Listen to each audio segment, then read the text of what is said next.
وعلشان رمضان كل سنة وانتم طيبين، هنعمل مع بعض النهاردة أكلة جميلة وجديدة، كومبير الفراخ البانيه. جبت صدرين من الدجاج، قطعت الصدر بالنص، وبعدين جبت مجموعة التوابل، فلفل، كمون، كزبرة ناشفة، بابريكا، ملح، زعتر، شوية من الكاري، وجبت معاهم بودرة بصل على توم وملح، عصير ليمون، ونص كوباية او ربع كوباية من الزيت يعني.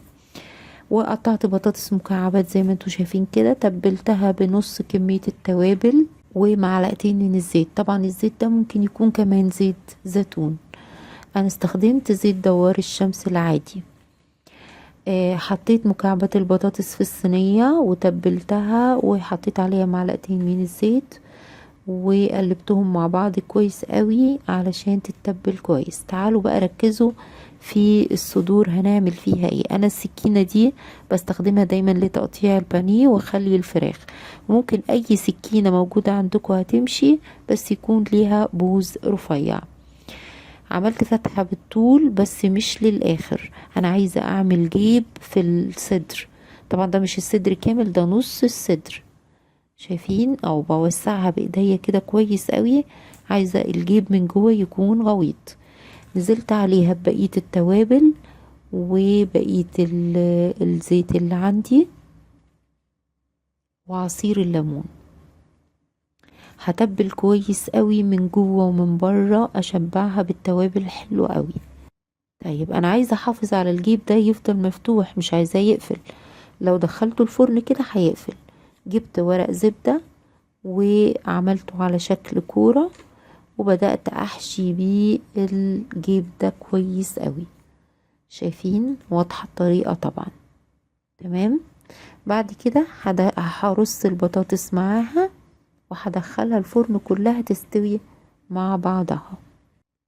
البطاطس دي بيبقى طعمها حكاية لانها بتاخد طعم الشوي من الفراخ. شايفين الشكل بالمنظر ده؟ خدت جزء من البطاطس بالتتبيلة بتاعته والصوص، حطيت عليه جبنة موتزاريلا او اي نوع جبنة عندك بتحبيه، وحطيت عليه رشة من البقدونس ومعلقة من الزبدة، وهرسته هرسة حلوة قوي لحد ما بقى بيوريه معايا. بعد كده هطلع او هشيل ورق الزبدة اللي موجود في الصدور، وهجيب معلقتين من صوص الباربيكيو. اللي ما عندوش باربيكيو ممكن يستخدم كاتشب، مفيش مشكلة. ودهنت بيه الفراخ من بره ومن جوه عشان تاخد طعم الشوي الجميل بتاع الباربيكيو. طبعا زي ما انتوا شايفين انا طلعت الفراخ لسه ناقصة سوا سنة صغيرة وفيها صوص كتير.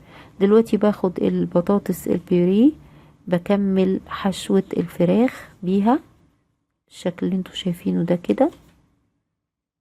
بحط كمية حلوة من الحشوة، وبرش رشة بقدونس على بقية البطاطس اللي في الصينية، وبحط شوية جبنة موتزاريلا فوق وش الفراخ، وبدخلها الفرن تاني علشان الجبنة اللي فوق الوش تسيح وتكمل السوا بتاعها.